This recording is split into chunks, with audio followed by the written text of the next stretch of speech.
Dumani yathumezizweni isihlahla somdlebe nondela mzimba bejembeje mfazone empahla hliziyo zamadoda ibomvu. Indaba sethethe indaba senyemba nemkhonto kwazi igazi indaba ikhala manzi dictionary. Indaba ithethe umndeni. Akhosi. Alunywa inja ngaphethe nduku ngathi ngiyakha kwabhidlika ngathi ngiyafulela kwanetha. Yinibingelele yonke indawo lapha nikhona emakhaya kuyalidhumelisa kantate libitso la ntate mogolo. Bafowethu. Ukhehlelezi lona okhulumayo sengisaba ngisho nokusho ukuthi nginibingele igama lenkosi yethu uJesu. I'm just here to explain myself. I saw there is a video which was trending all over. Ivideo beyikhuluma ngobaba wethu osezulwini. Ngisaba nokusho ke lwaphisi ngoba hey kunabantu aba creative ama analyst. Those people can cut the video bakhathe lento encane. Ukhehlelezi ethe ukuthi ethe sachaza go ebese bethatha leyo nto bayenze ukuthi trend. So you know what, today kunamagama engizowa avoid that to talk about the lawo magama ngizozama ukwa avoid because I'm trying to make everyone understand ukuthi kahle kahle ithini lento.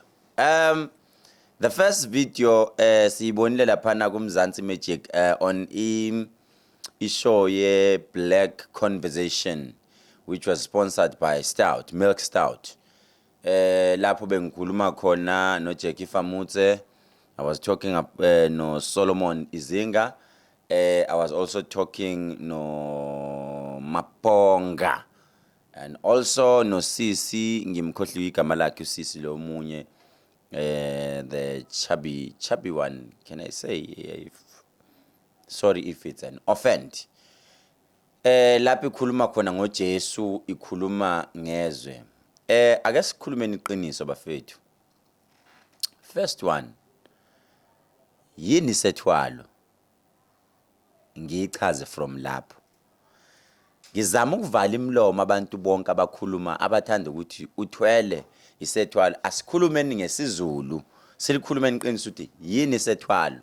Umuntu othwele wenzani makufanele izinto zenzeke. Angithi ke njengamanje iqiniso lithi ngikhuluma iqiniso elimsulwa elinganabukenisiwe elingadingi ukuthi liyele a naked truth. Iqiniso engizolikhuluma na. Yini sethwalo? Uma umuntu ethwele kusuke kufuneka ukuthi ahlabe kube negazi elichithekayo. La chitheka igazi esiphambaneni. uJesu wafela abantu bonke. Why wayebafela abantu? First question. Angithi ngithe sikhuluma iqiniso elimsulo. uJesu wafela. Ithi ngoma uJesu wasifela wafeli cala lethu esithi sibe ngcwele nemiphe mfumlo yethu. Right. uJesu wasifela. Bese kuthi uNkulunkulu izwa wanikela. Ngiyayithanda lapho.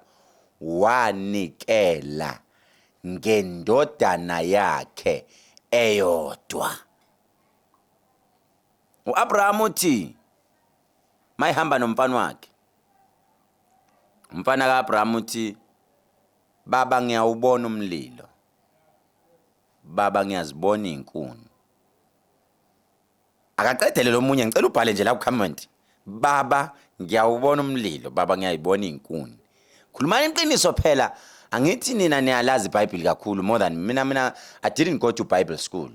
But analyze izinto from into engizwe esontweni into engimbulelwa umoya. Ithi into ungabaleki kakhulu, don't get confused. Yini sethwalo kwenzakalani uma umuntu ethwele? From what I know, isethwalo it's whereby uhlaba kuchitheka igazi kuba nesacrifice into isacrificeelayo. Kwachitheka igazi uJesu wasifela efela ini izono zethu. Wayefela izono zethu.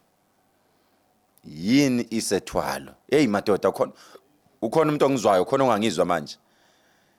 Baba ngiyazibona inkuni. Ngiyawubona umlilo. Pho uphi umhlatshelo, iphi imvu.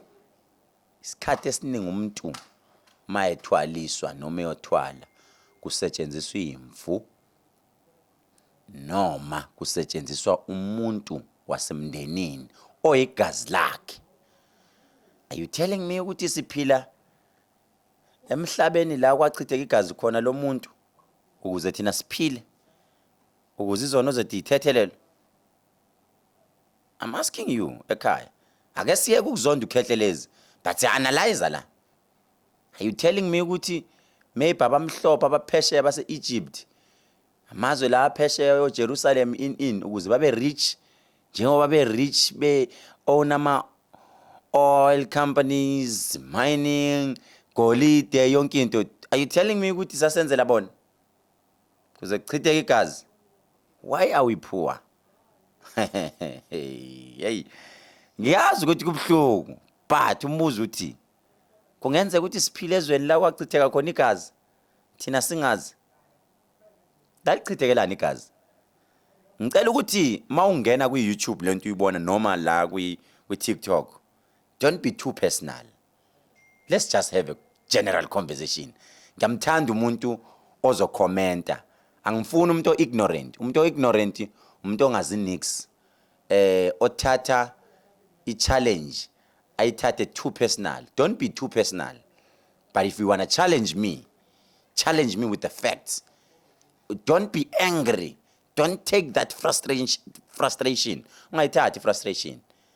Sizama ukuthi sivulela abanye ukuthi kahle the main thing la ukuthi sigcine sithi #ayibuyele masisweni. Siyibuyisele esintwini sethu. Ngithi kuwe. Are you telling me ukuthi guys isethwalo lesokuthiwa sikhona sisesintwini kuphela? Esontweni asikho? Kwakwenzakalani? Ngicela ungi-explainele nje kwi-comment ukuthi why uJesu wafa esiphambaneni? I know ukuthi uzothi wafela izono zethu. For what? Khona umuntu onganikela ngentotana yakhe yodwa. Kwakwenze njani? Ukuze akwazi ukucontrol umhlaba wonke. Okay. Sidluleke kuloko. Bese sibuya lana. I've got another question. Engifuna ukuthi I'm trying to challenge umuntu lo clever, who's wise, clever, obhalayo. Ngiyabathanda labantu ababhalayo. Othi noma ebhala ethi angilwi, but I'm just asking, clarify on this one. Why ngo Good Friday abantu mabe inkonzweni kuyi amabhasa yawa, amatekisi yawa, kushona abantu? Explain to me guys. I'm not prophesizing. I'm just talking from umuntu ongazi lutho. From uKhehlelezi Arab nje senkosi esinganakiwe. Why amabhasa? And then one critical question.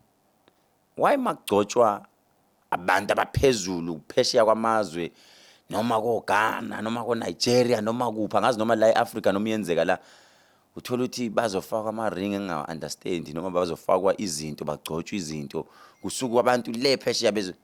Guys, khona la sihlahleka khona.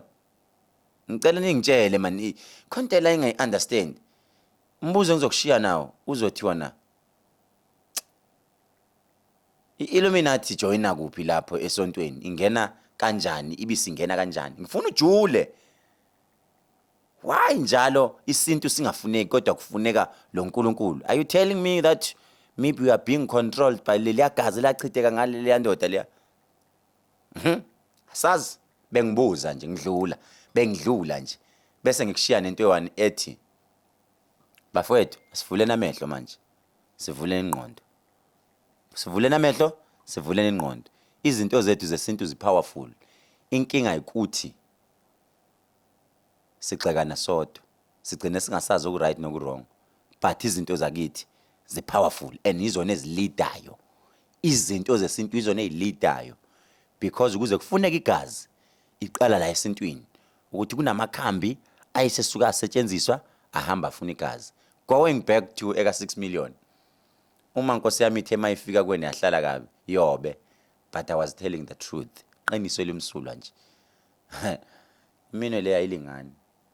Akuthina sonke bafethu sizohlala sithi masikhala sithi thina sikhalela ukuthi u6 million uyimali kumina. No, kwabanye abantu 6 million is nothing. That is why nemoto sigibele zingafani. So iyangimangaza leyo nto. Do you know one thing? If ever lento beyishiwo umlungu noma ngisho ngesilungu ukuthi isigubhu sika 6.5 million ngisho ngesilungu noma qhamuka umlungu ethi yeah 6.5 million is nothing to me because you know we spend maybe when I go out for holidays with my family we spend. That was not going to be an issue because siya ngeskin. Umuntu omnyama mayikhuluma indaba 6 million it's a joke. Wow, inganekwane. Sekunegama elisha elingenile inganekwane. Oh, umlungu mayingayisho. Kuthiwa wow, kufanele phela. They run businesses. They run business because bayisebenzisa izinto zabantu abamnyama ke these days abelungu. Bayangena esikodlweni and they keep quiet. You cannot see them busy bechoma benza ini bayivalela la benza izinto zabo. Finish. So, I'm sorry. I was just trying to explain leyana into yegazi na le ya 6.5 million. It's real ikhona into yokufa esiphambanweni yochitha yegazi. It's real ikhona. And ongizwile uyizwile lento futhi engizama ukuyichaza. Isintu sethu singahayeki ukustika to our ancestors. They are there. They are real. If you believe lapho believer khona believer ke, but don't discover at a later stage ubona ukuthi no angibuyele uzoyisola. Ngiyanthanda ngilandele. Uma ufuna ukuzwa indaba lezi ezijulile unganqeni ukuya kwi radio yami. It's 24 hours. www.drkonline.co.za. www.drkonline.co.za. My WhatsApp line nayi number la. Njengoba uyibona. Otherwise, ngiyabonga.